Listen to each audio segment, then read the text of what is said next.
Hello, everybody. Welcome. Hey, nice to see you guys back. Yeah. All right. So, you guys know why you're here. Yeah. So, Godzilla versus King Kong. Well, not King Kong. Sorry, it's Godzilla versus Kong. King's not in the title. Now that belongs to Godzilla now, I guess. But like the movie came out like what was it, 2 weeks ago now, like at least from here in Australia. And over in America and other places it's been like a few days since it's been released. It feels weird that us as Australians have seen the movie before the Americans have, but whatever. We got the movie. I've seen it. I waited. I've seen it like 2 weeks ago. Like on the weekend during the week when the movie got released. So I got it. I watched it as soon as I possibly could. And I had a very big blast. And of course I'm gonna say, me as a good Godzilla guy, I'm just gonna say his opinions on the movie.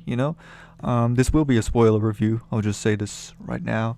I can't possibly think of how I can really talk about this movie without talking about the spoilers. So, if you just want me a quick summary, movie's good, actions are fun. Some of the humans could have been dealt better, but at the same time, some of them were pretty good. But I'll get more into depth. But yeah, that's my short summary. If you don't want spoilers and you just want to see the movie yourself, click off now, because the rest from here on out is just going to be straight up just like boom, just like no punches held back. I will talk about some pretty major spoilery stuff. But anyways, so yeah, now that I got that out of the way, I guess I'll continue, right? I won't hold back any introduction. Just I'll talk about the main, what I mainly thought. I think a lot of it's going to be on the humans, but I'll talk about the monsters first, because I feel like the movie itself is awesome.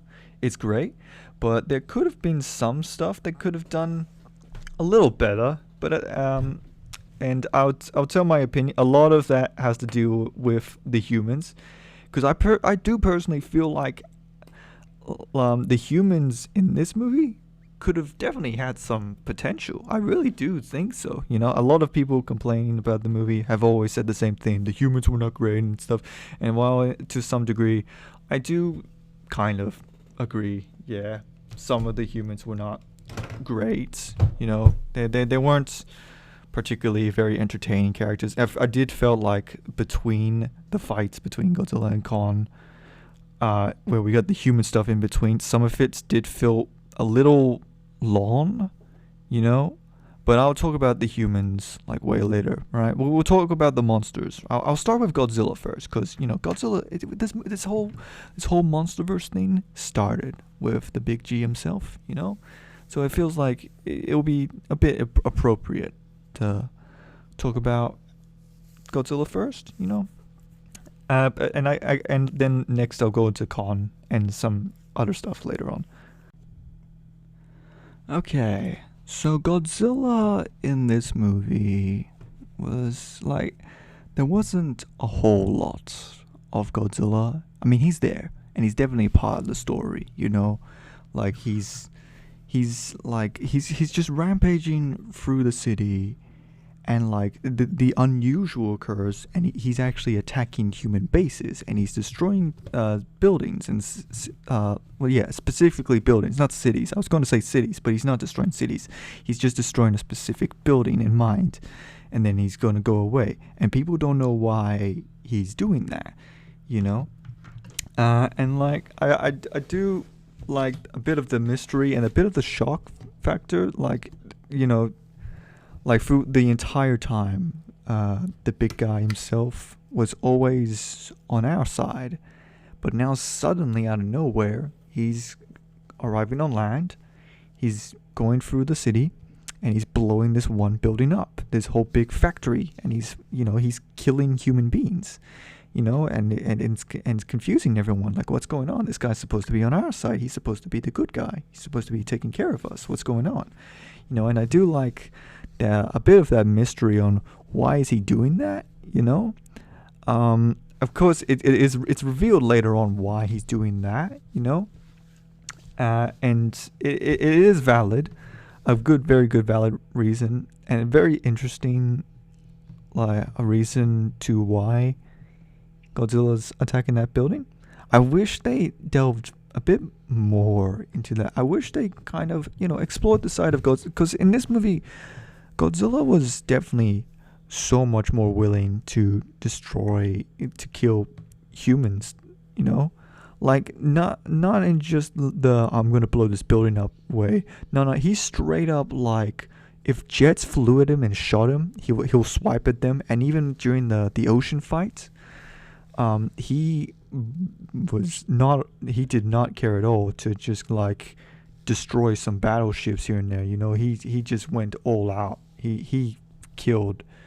He was not afraid to go like, yeah, screw you, I'm just gonna go bam on you. And I wish they explored a bit more of Godzilla kind of breaking to that point, to make him finally go like, okay, you people, I'm usually I'm supposed to protect you, but God, I'm not in this particular day. Nuh-uh, you're gonna die.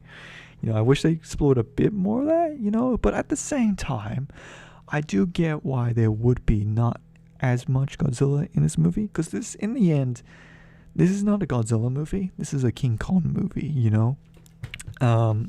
Godzilla's there, and he's definitely a driving factor into the story, more than just, I'm here to fight King Kong, And I get that, I get it that they had this whole rivalry thing, and that's why Godzilla attacks him in the first place.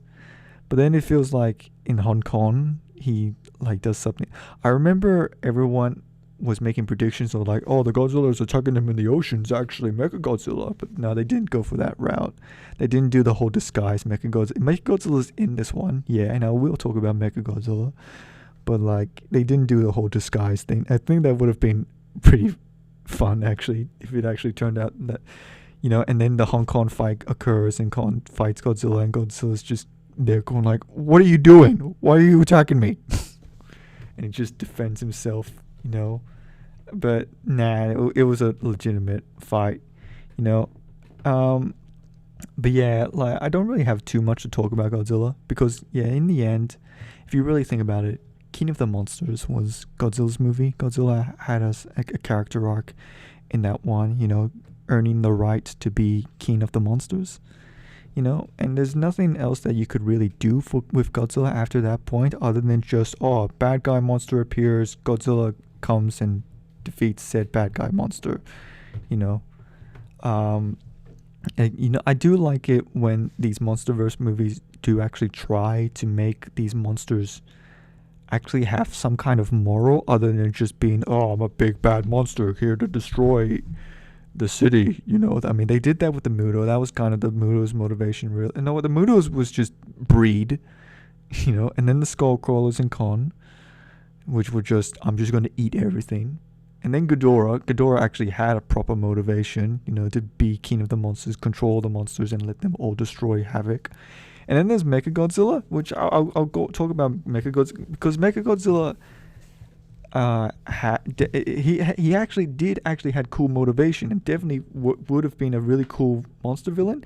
And don't get me wrong, he is cool, but he could have probably been dealt with a little better. But I'm talking about Godzilla. Why am I going to this stuff? Right. But yet, like, big guy himself, the King of the Monsters, yeah, like, nothing they could have done, but they made him cool. They made him even more beefed up than usual. He's really tough in this one. But yeah, like, I could talk about the actual fights themselves, but I want to talk about the two big monsters themselves before I talk about the actual fight, how it went down. But yeah, I think that I'm done with talking about Godzilla, and let's move on to Kong. Okay, King Kong, or just Kong in this movie. He's not actually... Now, the thing is, in this movie, because everyone remembers King Kong as specifically King Kong, I figured that they must have somehow, I figured Kong's motivation would also try to be like, get the throne of king, you know? Like, yeah, I figured that was going to be his motivation. It was Khan's turn to, like, get the crown. But no, that actually wasn't Khan's motivation. You know, like I said earlier, or did I say it earlier? If I didn't say it earlier, I'm saying it now. This is a King Kong movie. This is a Kong movie, not a Godzilla movie. You know, I mean, it is a versus movie where both of them are in it, but this is more of a Kong movie than a Godzilla movie. You know, the story mainly focused on Kong, and I do actually really like how Kong actually had like a full-on character arc in this one. You know, he had a whole story to tell from him, more than just like, oh, I'm gonna pick up the girl and now I'm in love with her story that has been, you know, famously done before. But no, this time they explored Khan's isolation, Khan's, I don't know, needing to belong to somewhere. Khan in this movie was trying to find a home where his ancestors lived. Because yeah, this one, Khan is the last of his kind, and I kind of wish they explored a bit more of Khan being the last of his kind in this one and the one prior to this one. You know, they did it in Peter Jackson. I feel like there was one scene that comes to mind in Peter Jackson's King Kong that really like speaks out to that type of theme. You know, it's when Khan is just sitting there, looking out to the sea, and Anne's there. And Khan just has this just sad look to him, you know, like, and I think there were like Khan species in the background in the caves. That there were bones of them, but yeah, you could really have this feeling that he really is the last of his kind, and he feels really lonely. You know, I really like Khan because Khan's more than just a giant gorilla monster. Khan feels, in a way, human. You feel emotion from him. He actually like has full on emotion rather than just roar. You know, he has sadness, he has anger, he has joy. That's what I accidentally pressed the stop recording button. But yeah, anyways, continue. But yeah, I did really enjoy how you continue, like you watch Khan's journey, and how it starts off with Khan being held in containment, and he's not stupid. He knows he's being held in containment, and he does not like it. And then the human characters, the three main human characters for Khan's story, the little girl, the girl's mom, and we need Khan guy. I don't know his name. I just know him as the We Need Khan. Maybe I should rewatch it again and actually learn his name. But yeah, those humans, I'll talk about them later on, but those humans were probably the best human characters, not only in just this movie, but probably in the entire MonsterVerse as a whole. You know, those human characters were great. They were really interesting and really pushed Khan's story. You know, especially the girl, the girl in the story really helped emphasize Khan's emotion, especially since he can sign language and stuff to really say home. Like he's like looking for home. He wants to be home with his kind. And even though by the end of it, he doesn't find his kind. I mean, he does, but they're all like skeletons and stuff, you know. He's still the last of his kind. But at least he's home, you know. It's a weird home, the Hollow Earth, which I'll talk about later, yeah. But nonetheless, it's still home, and Khan is like happy at the end, you know. And just to see his journey through the Hollow Earth and his wonder and exploration, it's really, really well done. I really liked how they dealt with King Kong in this movie, you know. And yeah, like, and I do, and in terms of fighting style and how could you possibly make just a giant gorilla compete with a radioactive laser breathing lizard? Well, I do like his intelligence. Kong is super smart. Don't underestimate Kong. Like he's agile, he's fast, and he's got the axe. He's got the big giant axe, which is actually really cool. The axe, yeah. I'll talk about the fighting differences between the two when I talk about the fighting, which I guess it will be. Yeah, I'll talk about that next. Yeah, but otherwise, in terms of everything about Khan and his story, I have nothing else to say. But like, yeah, that if not for the Godzilla, if you did not come for the Godzilla fight, I definitely recommend seeing Khan's journey, and his whole story arc, cause yeah, it definitely is really nice to watch. It's very satisfying in the end how they dealt with Khan. And yeah, let's move on to the actual fights themselves. Yeah. Now, while there might not have been as many fights as King of the Monsters, it totally makes up for it because the actual fights themselves actually last very long. They last for like a few minutes instead of like the usual cutaway stuff that you would usually do.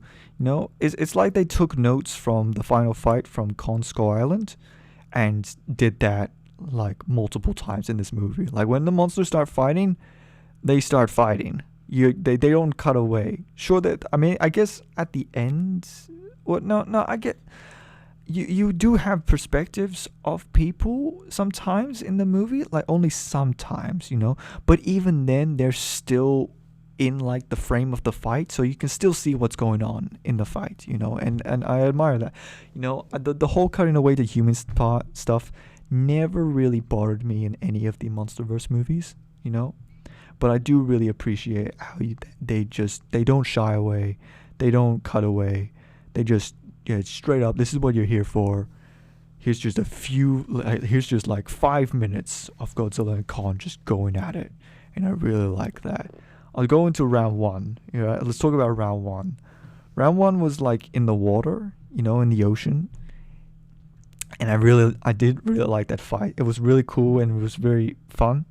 Even though the whole like how could two giant monsters possibly stand on a giant boat thing is a little silly, but it's still pretty fun how they choreographed that fight, because in the ocean Godzilla is in his element. Godzilla is a really full-on fighter in the ocean. You do not want to fight Godzilla in the ocean, And I really like how they really showed that, Kong is trying his best to not be in the water because he knows that if he is, he's pretty much dead, right? Because, Godzilla's fast in the water. And he does this like fun little thing where he jumps from boat to boat and gets into the bigger boat to fight him, and he throws stuff at him. It was really fun and cool, And then once he's finally in the water, he was pretty much dead at that point. It was just good that the humans intervened, Yeah. And then there was the fight between where Kong fights the giant war bat things. Those things are pretty cool. I like the design of those monsters. I think next to Behemoth, the war bats. I don't know if that's actually what they're called, but I'm just going to call them that. They were like probably the second coolest design in the MonsterVerse, in terms of original monster design, original monsters. Not like not like Ghidorah and Rodan, Mothra, and yada yada. Because of course Ghidorah would be like up there. But I thought the fight between those things and Kong. It was short, but we didn't come to see him. It was still cool. It was still very cool to see how Kong dealt with them, and I did like how Kong, he was an animal. He was like a proper animal. He kills them and then he just eats the brains. I liked that. Yeah, and then I guess round two for Godzilla and Kong. This one was way longer, and honestly, I think this one was probably my favorite fight. Mainly because I really liked this fight, mainly because of Godzilla's being funny enough.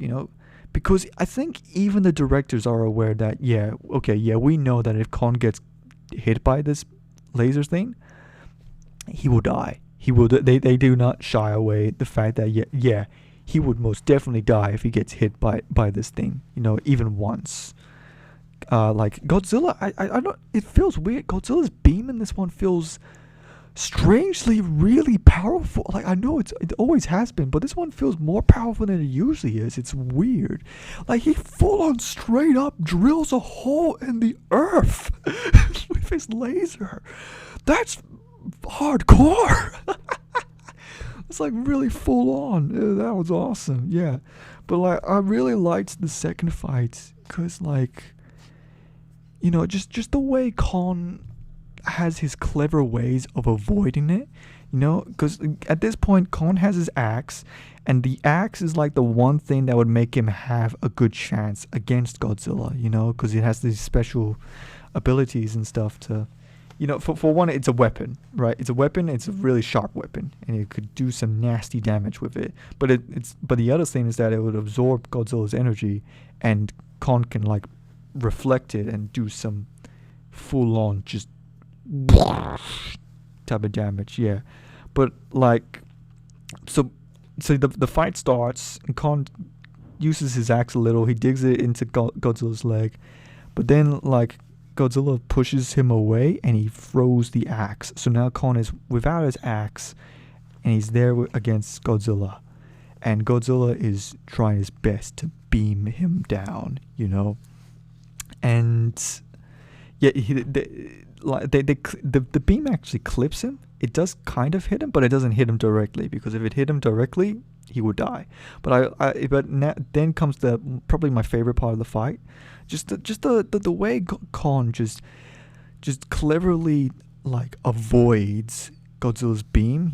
Like he'll hide behind a building, he'll dodge it here and there, he'll grab what was it? Was it a radar dish or something to block it, and then would jump here and there, and then he grabs the axe, and then that's when he does the whole. Yeah, it was great. I just loved the clever ways Khan just avoids the beam, and then finally comes in with the final blow, sort of, and then comes in round round 2.5, I guess, because like. Khan, yeah, he takes the hit, and I guess Khan temporarily wins, but then Godzilla gets back up. Of course, it does some nasty damage, but like it didn't kill him, And then it's at that point where Godzilla just went ferocious. He was like, okay, I'm done. I'm all right. Come here. I'm gonna beat you now. It almost feels like this whole time the Big G was like holding it back, and now he's like pissed. Like, okay, I've underestimated you. If I keep fighting like this, I'm gonna lose. And he just went berserk. He just went rushing. He was like a terrifying crocodile, scratching him up, biting him, boom, boom, stepping on him. And then comes the final result, and yeah, they don't hold it back. This time, this movie actually has a clear winner. Like, Godzilla wins. Godzilla is the victor in the fight in the end, and I do appreciate how they actually have a victor this time. Like in the original one, the original Goji versus Khan movie in like the 1960s.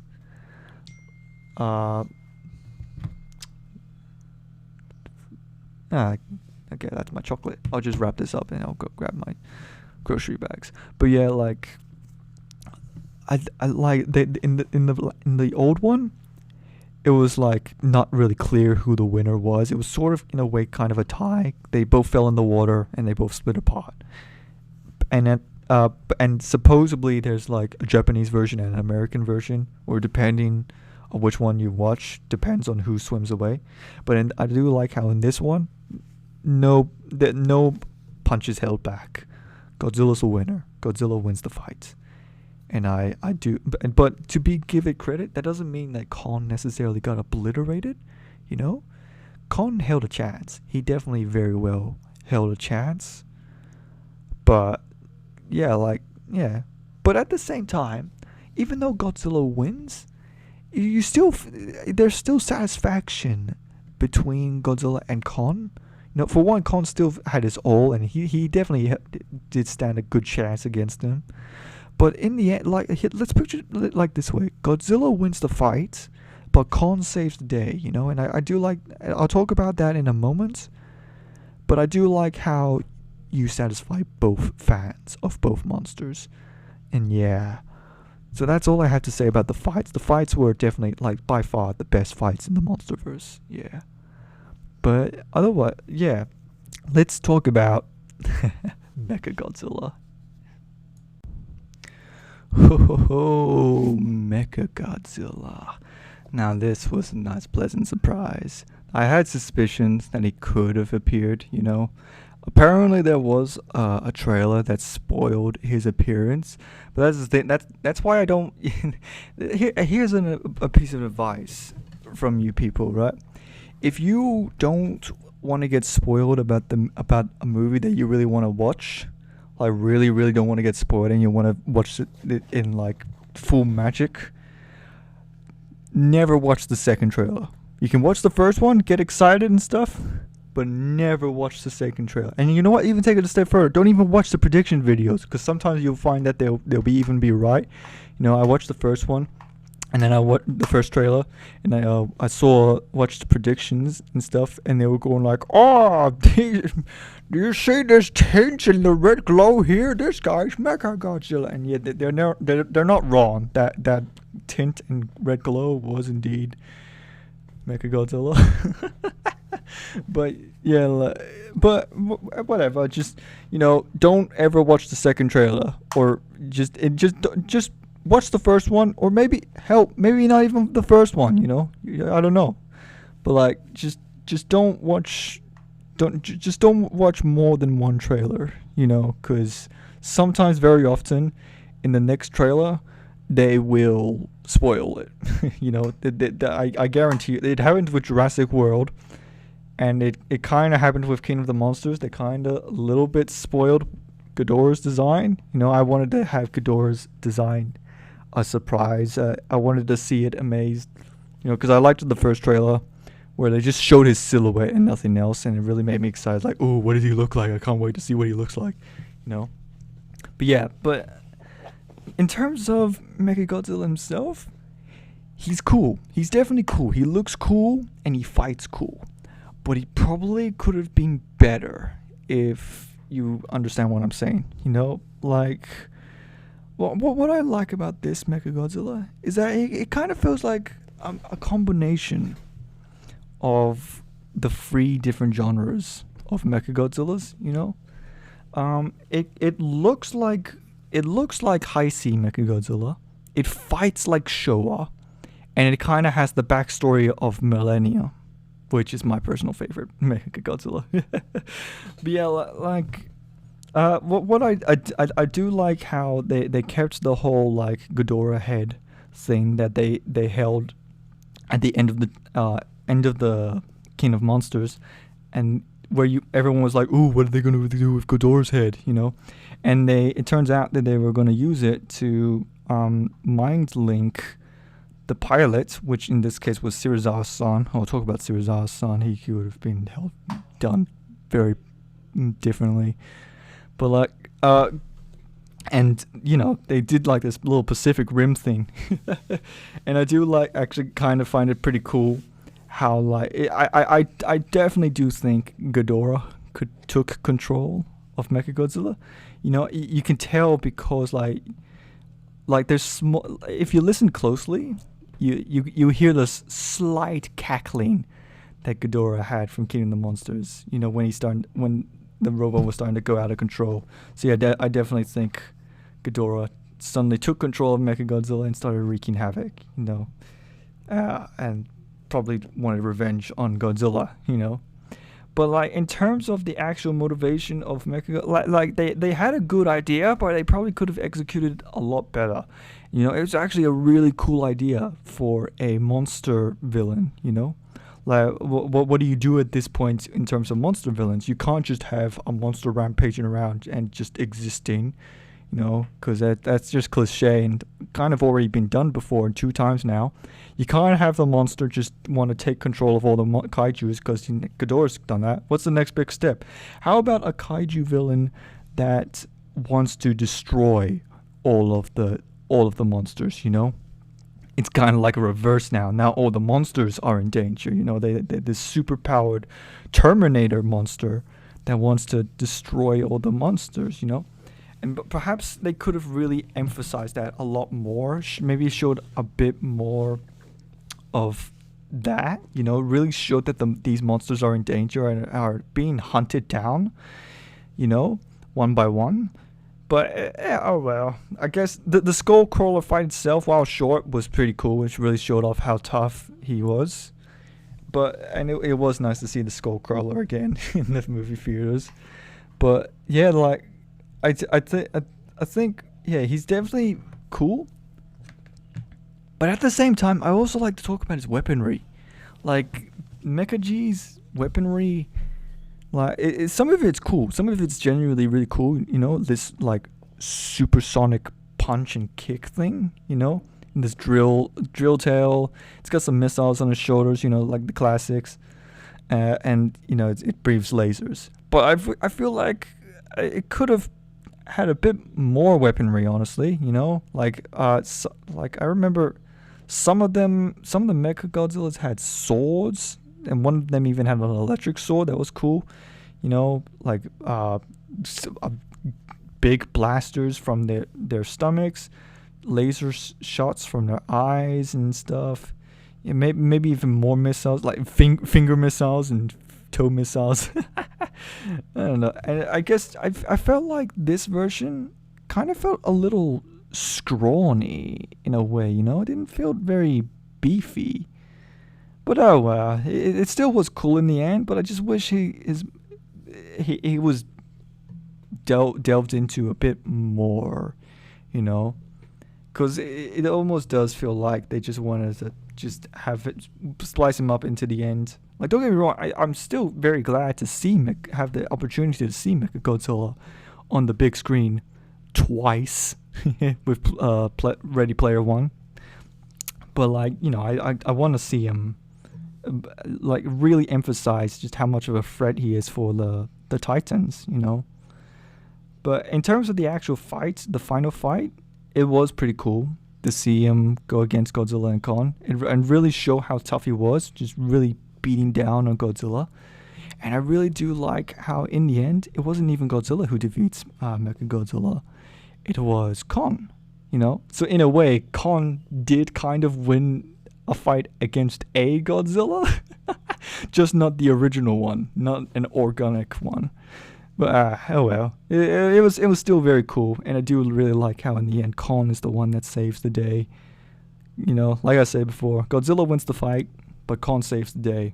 Satisfy both ends of the monsters, and I like that. I respect that. I really enjoyed it. Yeah. So yeah, that's all I have to say about Mechagodzilla.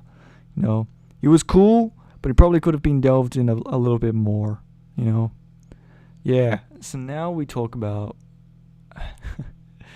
what do I talk about? Do I talk about the bloody Hollow Earth or the people?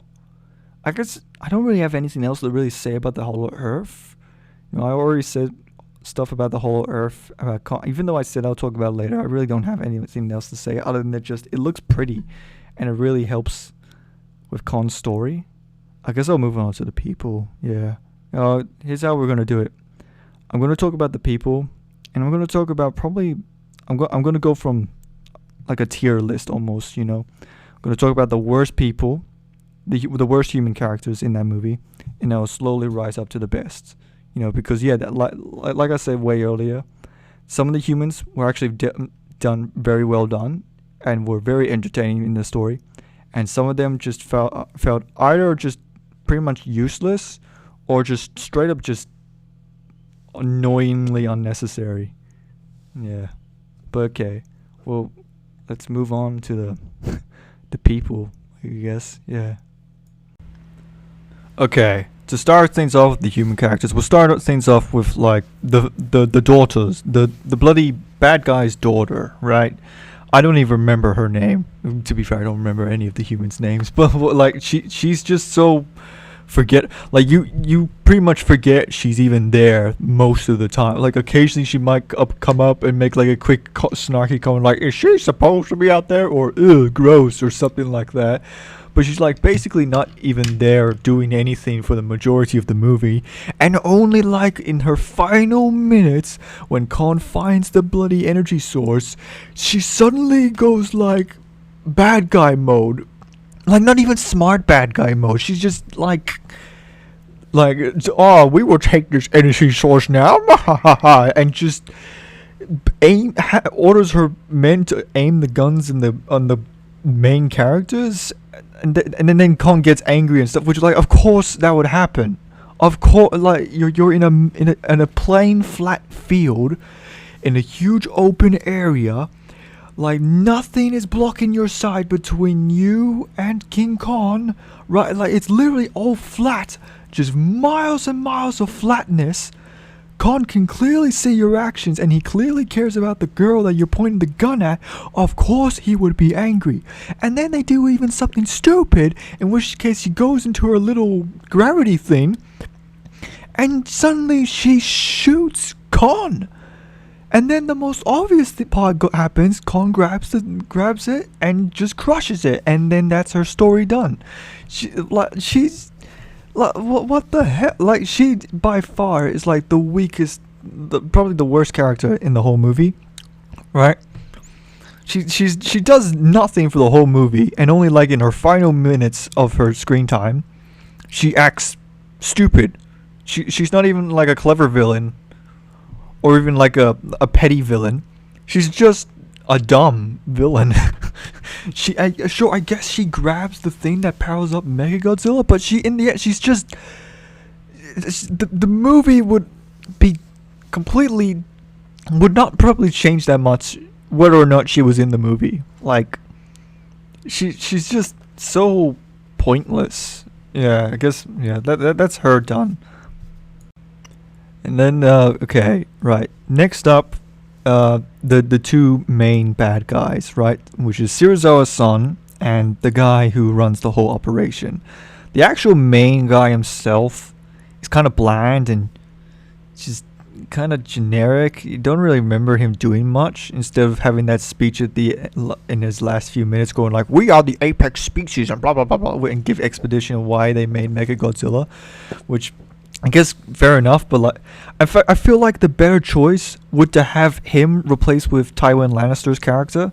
You know, in fact, what even happened there? Why was Tywin Lannister not there? I feel like it just feels odd that he's not involved. In fact, now thinking about it, the whole motivation behind the bad guys feels off. Why would Tywin Lannister give the King Ghidorah skull to these guys of all people? You know, like Tywin's character, his whole motivation was to release all the Titans at once and just let them, you know, ream chaos, right?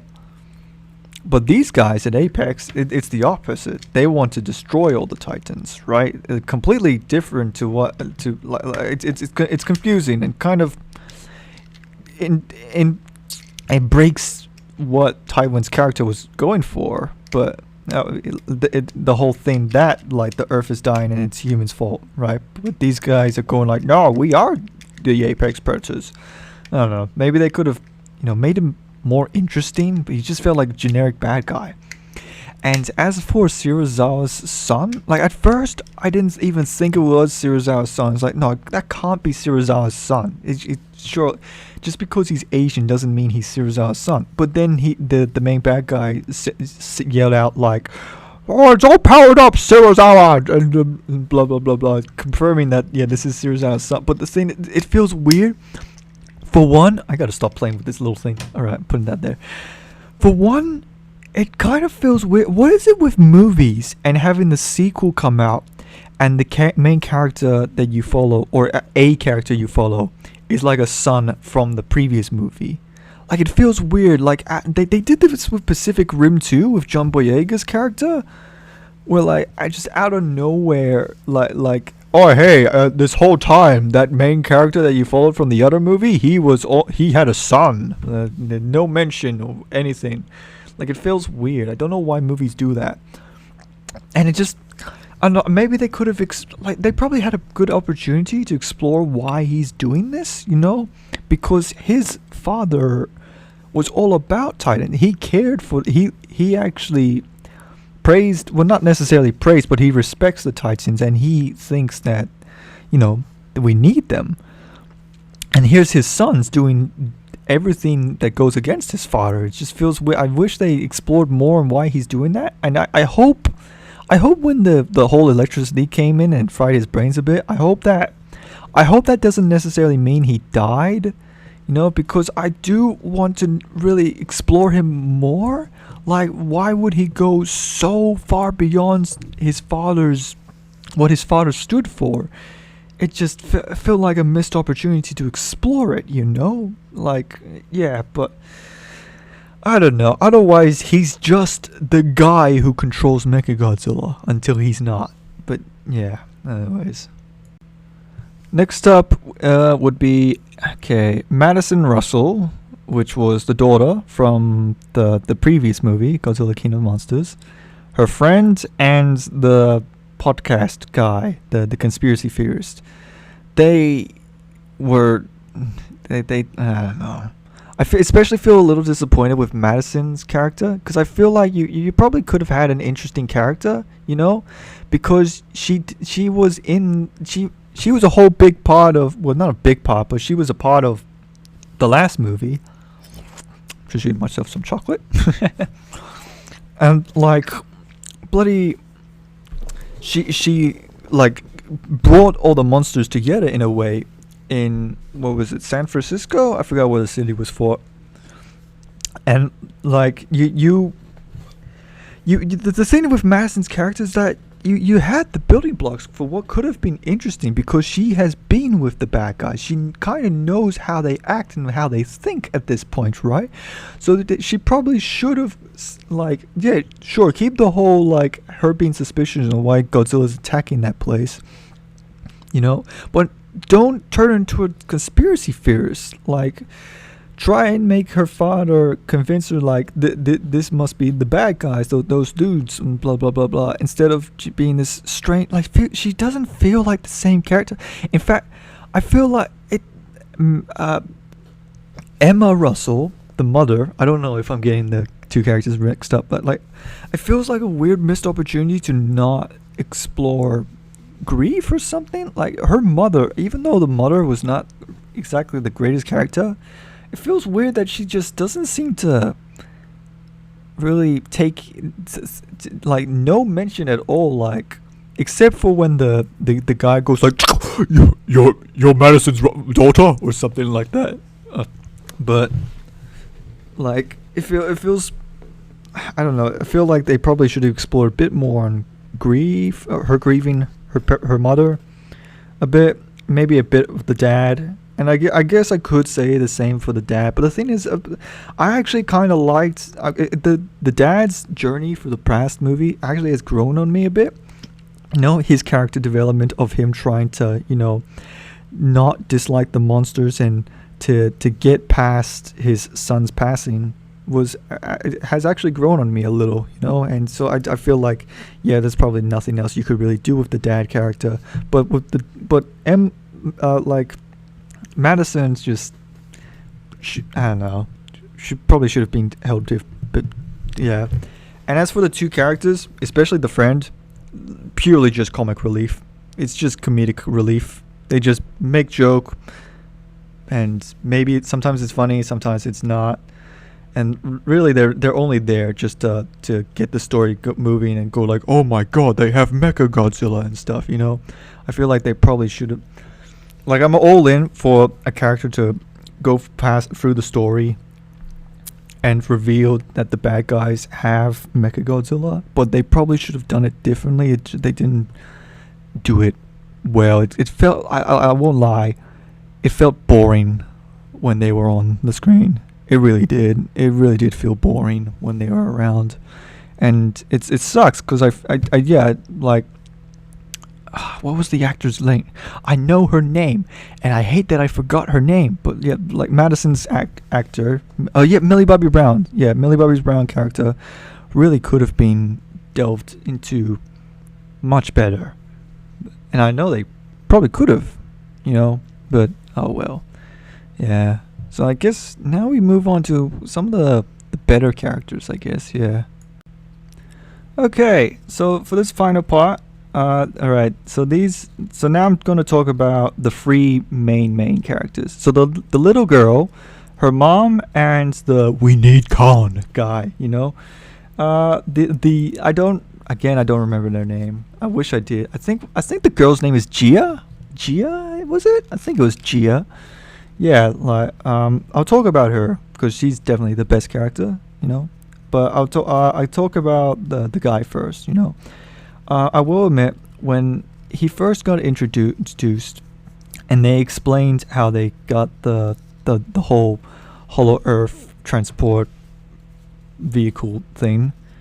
That whole explanation, like I get it. It's to go past through the story, and to really explain what they're going to do, what the motivation is, and how, and what basically they explain what's going to happen in the story, right, and why they need it. So and I guess fair enough, yeah, but I won't lie, that scene felt so long. Like I feel like they probably could have had a better opportunity to explain what they're going to do and what the motivation is a lot better, honestly. Like and probably a lot more quicker, but it just felt so long. And I guess a part of that also has to come to the whole, your brother tried it once, didn't he? Yeah, and he died, unfortunately. And like the whole brother thing, like it probably could have either delved deeper into that whole grieving about the brother thing, or just scrap it entirely, right? Because like at no real point did the whole like my brother died by doing this thing really feel significant to the story, like it didn't feel unnecessary, and I don't even know if there's a real like character development. Like he recognizes he needs Khan, I guess, but he doesn't really change as a character. Almost like I guess at the end he goes like I'll go save him, like he never was the bad guy. He was more like manipulated, and he was he's in for the journey and stuff, but I guess he never really understood the power of Khan. I don't know. I don't really know how his character arc. I mean, he's more entertaining than the other one. He actually did have a few funny parts, especially with the sign language stuff where he accidentally said coward instead of brave. That part was pretty funny. But yeah, like he didn't exactly. I don't know. Didn't really stick with me too much, but he's more entertaining than the other characters. Yeah, and the mom just felt like, I don't know, the mom.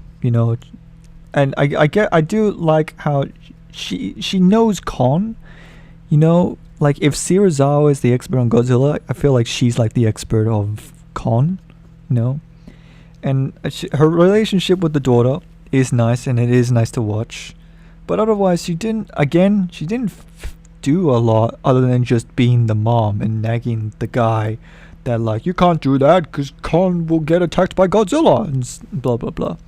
Yeah, but now that we got past those two and all the other characters, I can gladly talk about the little girl, Gia, I think her name is. She was by far the most entertaining character through any of the MonsterVerse movies, really. She really was important for the movie. She communicates with Khan, and she has like this little friendship with Khan. I wish they did more on the friendship with Khan, her bonding with Khan, maybe have her like in proper danger, like some kind of monsters coming, and then Khan comes in and saves him, and does his Khan things. I don't know. I guess he kind of did that with the war bats. But did Kong really know that the war bats were even in that vehicle? I don't know. But yeah, like so yeah, it really felt special.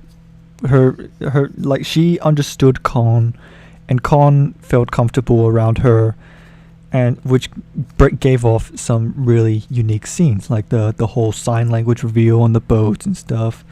You know, in the night, Kong like angry and trying to break out, but the girl comes out and calms him down with a very beautiful shot, by the way, of the giant finger touching her tiny little human fingers. And yeah, it was really nice. Yeah, I just wish we explored more of her, especially since apparently she's a part of the people that was in Skull Island, Kong Skull Island, and she was the last of her people. Apparently something bad happened. I wish they did more on that. Like, what happened between the movies that caused such devastation that only this girl's left of her kind? Like, what happened? I feel like that's a pretty insignificant. Like, Khan's whole motivation in Skull Island was protecting his people and his island, you know? And now suddenly they're all dead but one. Like, what happened?